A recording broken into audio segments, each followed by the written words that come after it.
Their defensive line is one of the best in the league. They got a couple guys outside that can absolutely go. Obviously, look at Surtain, one of the best corners in the game. We're going to have our hands full. So, again, we're just trying to put one foot in front of the other, take it day by day, and have a good week of practice, and then try to go out there next week on Sunday. Bills quarterback Josh Allen. Good Thursday morning. Jeremy and Joe with you. Wall-to-wall coverage pretty much of Bills Broncos, counting down the days, calling it a football Thursday, and excited to chat with and ready to chat with Erik Turner of Cover One, the founder of Cover One. You likely see his stuff on Twitter. The team at Cover One does such a great job covering the Bills, breaking down film, getting into concepts. We welcome Erik in on the Wester Hotline. Erik, good morning. Thank you for taking some time. Excited to chop it up on this game. Good morning. Thanks for having me, guys. I'm excited to be on the show, but even more excited, it's playoff time. Mm-hmm. Yeah. Well, what do you think about this game? Like, the thing I bring up to a lot of people is that the common thread seems to be that this matchup is strength on strength when it comes to Bills and Broncos. Yeah, I mean, if you're talking, Bills offense versus that Broncos defense, it's going to start with protecting the ball, which Josh has done great all year. The Denver Broncos defense, they're eighth in havoc rate, tackles for losses, interceptions, pass breakups. They're creating a havoc play 18% of the time. So Josh and the Bills offense have to protect the ball like they've done all year. Just be who they are, protect the ball. Don't give the Broncos defense any points. They've gotten 5 turnovers that have led to touchdowns. They don't want to give that offense a short field, make them earn it on that side of the ball. So protect the ball and get the ball to the running backs, right, guys? That is something that's been talked about all week by every outlet, and that's because it's true. There's some validity to that. Get the ball to the running backs and get it early because we've seen some big plays against the Broncos linebackers and defense when it comes to getting the ball to the running backs early. I saw a comparison you made about this Broncos defense and the way to attack it. It was similar to how the Bills attacked Detroit. Like that, right? A lot of passes, a lot of use of the running backs in the game against Detroit. You expect something similar here? Absolutely. I mean, the defense of the Broncos has given up 124 yards and 3 touchdowns to running backs on wheel routes alone. And that's something the Bills and Joe Brady run a bunch of. They run it to Ty Johnson. They run it to James Cook. Ray Davis has gotten touchdowns there. It's something it's a matchup that they like to go to when defenses play a lot of man coverage like you see the Broncos do. They're top 10 in man coverage percentage.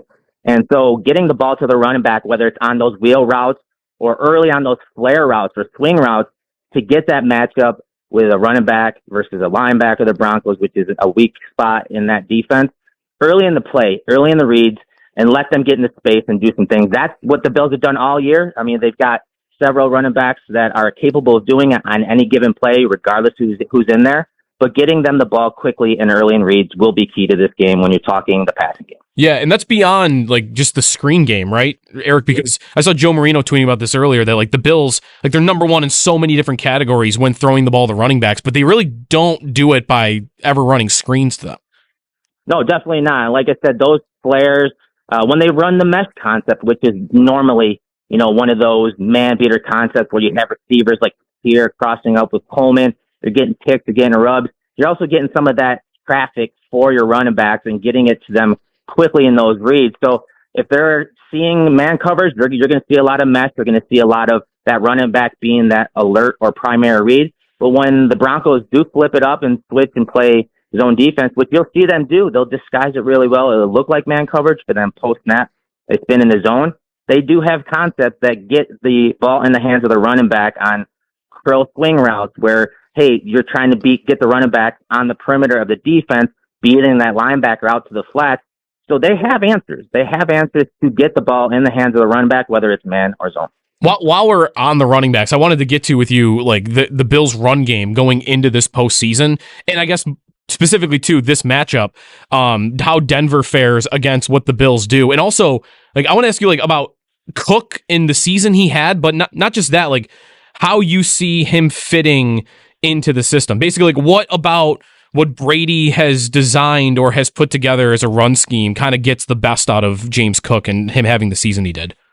Yeah, and that's what's great about the Bills' run game. On any given down, one of those running backs can, go in there and operate the entire run game, entire pass game. And so there is that versatility. But James Cook, he's definitely the quicker, the more of the slacker type back for the Bills' offense. It depends on how they want to attack.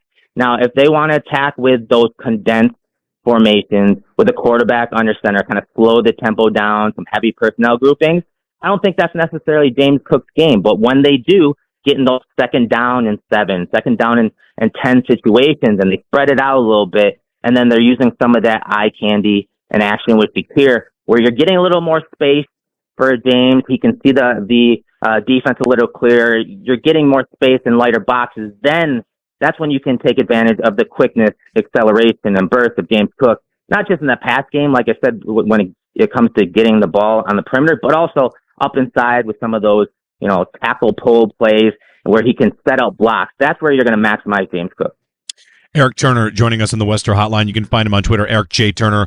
Lots of deep dives, breakdowns, film study on the Bills' offense and defense with Cover One and the work that they all do there. Eric, okay, let's get to the defensive side of things, where I think if you're a Bills fan and you're concerned about a side of the football, it's probably the defense over the offense. The offense is one of the best units in football, and the defense, whether it's through injury or whatever it is, they've struggled to get off the field. Where do you think Denver attacks this defense? How do you think Denver goes about trying to get over on this Buffalo Bills defense? Well, I mean, naturally, just their game has been screen game, which we know the Bills defense is susceptible to the screen game. So I think, especially early in the game, when the crowd's going nuts, and that Broncos offense is on the field, they're going to try to do some things to quiet the crowd down for their young quarterback. And we can expect screens. It's something they've done all year. And a lot of the times what they're doing is they're just doing a lot of those wide receiver screens that we see the Bills use with Shakir, where they're in 3-by-1 sets, they're in 4-by-1 sets, and they're just throwing this swing screen out to the wide receivers, and they're getting numbers or they're getting leverage on the perimeter of the defense. The Bills have been attacked with screens all year. It's nothing new with this regime. I think they're up over 90 screen attempts against them, but they surrender 5.9 yards per play, which is 23rd overall, so below average. But it's the timing of those screens, and I think the timing of the screens early in this game and the misdirection when it comes with those screens and RPO screens is really going to set the tone early to try to keep the Bills defense, offset and off balance, but also to keep the crowd out of it early. Yeah. And one thing about Nick's, I think he had an air yards per target game that was one of the lowest in the NFL in the last however many years against the Chargers earlier. He's long been, it's his first year, but a lot of his reputation is dink and dunk and screen game stuff. However, lately we have seen him start to really uncork it down the field. Yeah, and they do some really fun stuff. I mean, it's Sean Payton organizing this entire team. So the run and pass game are meshed very well. The marriage is great. It's going to be difficult for the Bills defense to kind of differentiate run versus pass, and we know that can affect the pass rush. So they're doing a lot of play action, but a lot of these play action plays have, options at all three levels, right? You're getting your quarterback, a young quarterback on the perimeter of the defense.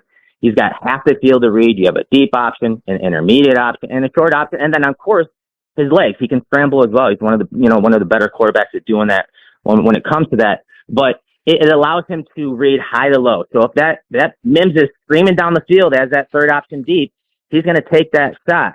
They have the weapons when you're talking speed to push vertically, but also size on those deep crossers in that intermediate area with guys like Cortland Sutton. And of course, he's also a very good, contested catch and jump ball guy. So they have options. They have some very good avenues and answers for their young quarterback if you're talking scheme with Sean Payton, or the personnel, guys like Mims and Cortland Sutton. It is playoff time. Big performances will make the difference. Who needs to play their best on this Bills defense? I would say I think it has to be Ed Oliver, and I think it does. I'll throw in Daquan Jones there. The D tackles have to have a big game. Now, the offensive line of the Broncos is their strength, and they should be better as far as run game stuff goes. They're obviously one of the top units as far as pass blocking. But Ed Oliver and Daquan Jones, those two guys up the middle have to have a big game. When the Broncos are trying to move those gaps on those zone runs and those outside zone runs, and those gaps are moving with them, those guys have to not only move with those gaps, but penetrate and puncture the offensive line and make tackles at the line of scrimmage or tackles for loss. And I think that's where it's going to force the Broncos offense to get into those, second and 10s, third and 10s, where now it's a straight drop back game. Now the linebackers don't have to focus on play action or run action as much. And now they can have the D-line pin their ears back. So I think stopping the run, obviously making that offense one-dimensional is key. And I think Ed Oliver will play a huge role in this game, whether it's good or bad.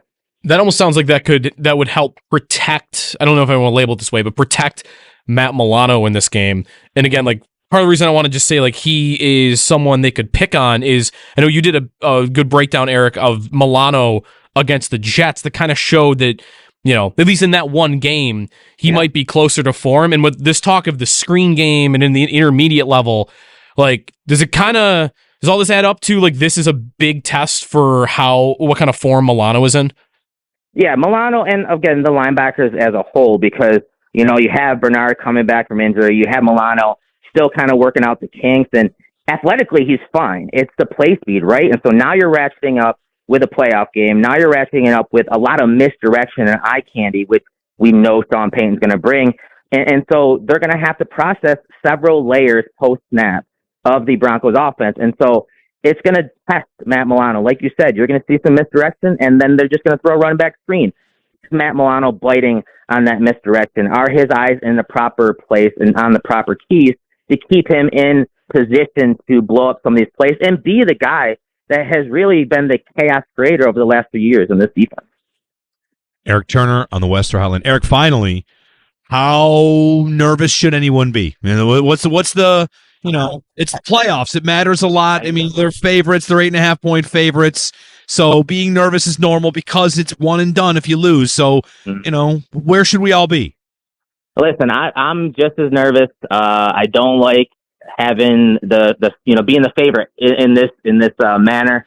But when you look at these teams, could the Bills win? Absolutely. But I do think there are some avenues for the Broncos to make this a close game or even come out with a win.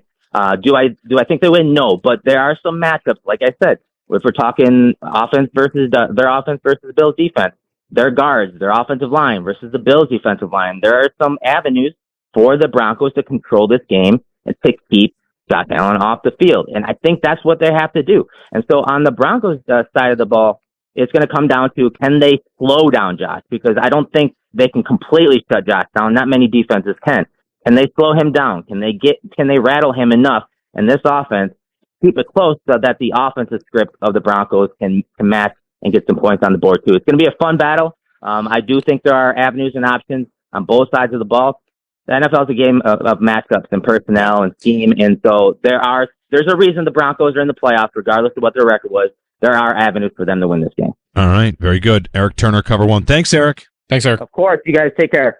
You too. Erik Turner of Cover One on Twitter, at Eric J. Turner. The team they've got there, Cover One, you know, like comprehensive stuff, awesome stuff on the Bills and breaking down concepts and how they attack and how they do that stuff. So we thank Eric for his time.